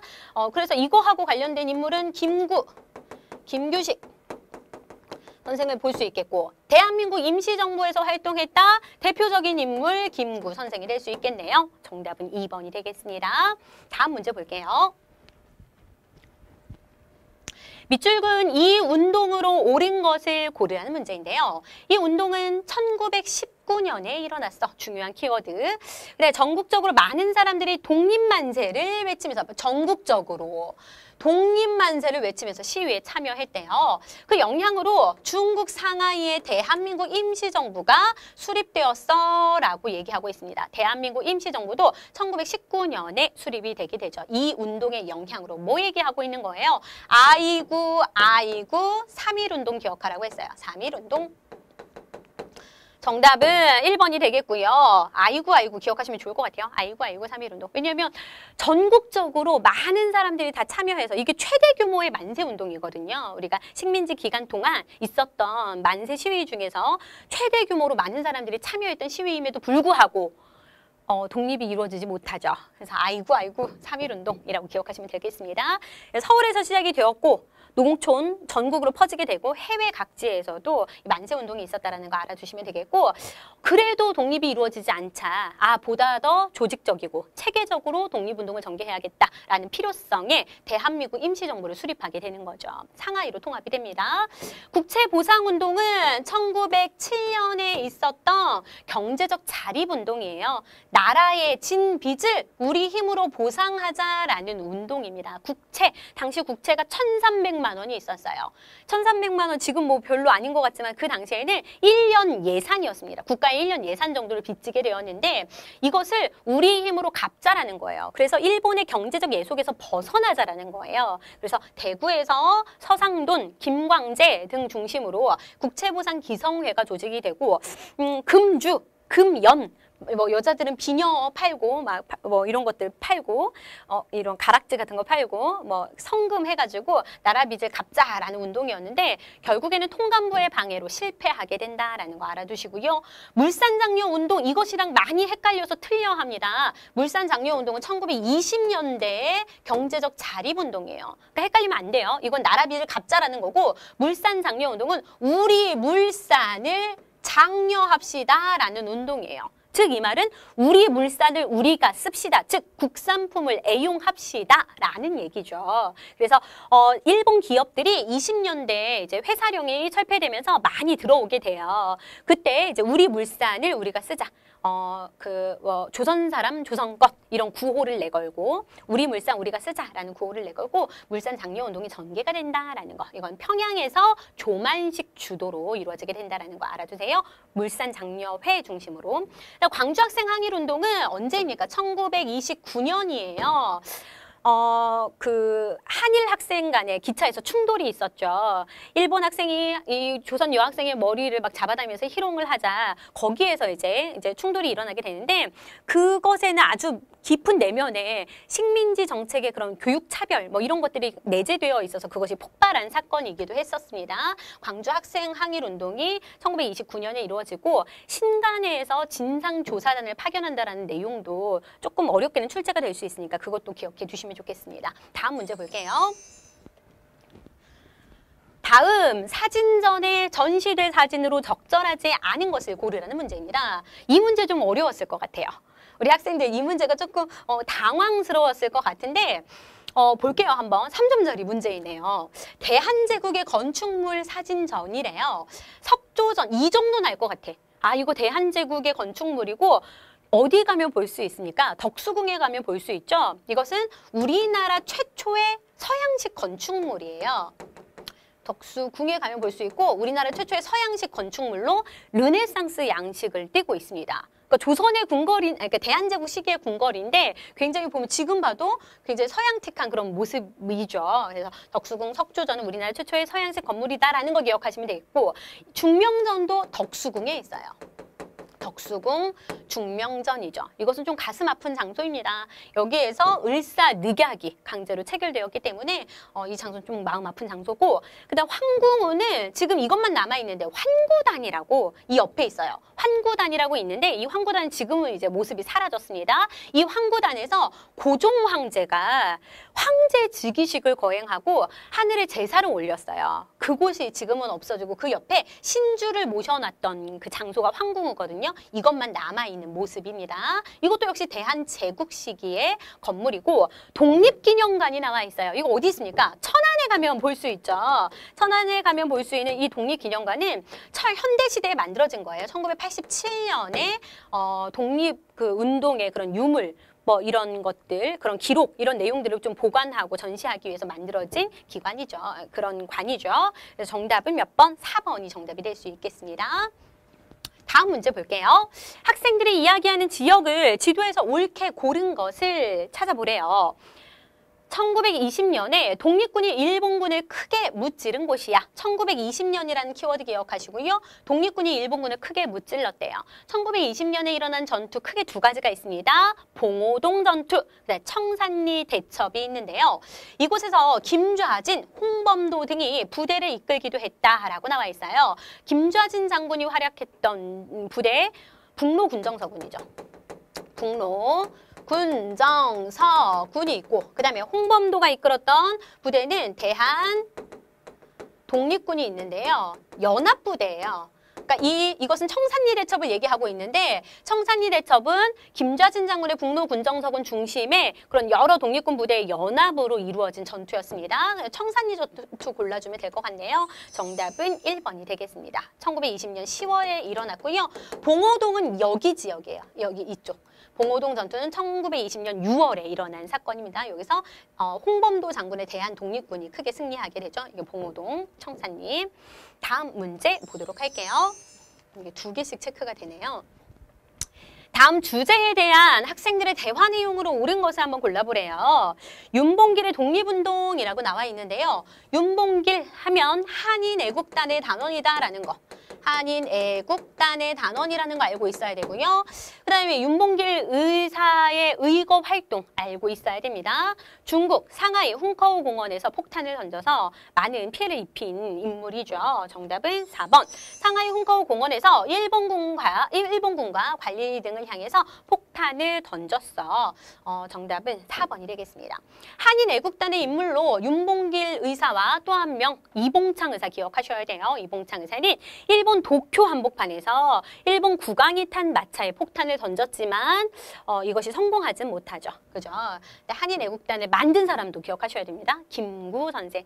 윤봉길 의사의 이 의거 활동으로 중국인들이 또 큰 감동을 받아서 중국 정부가 우리나라 대한민국 임시정부를 지원하는 계기가 된다라는 것도 알아주시면 좋을 것 같아요. 나머지 봅니다.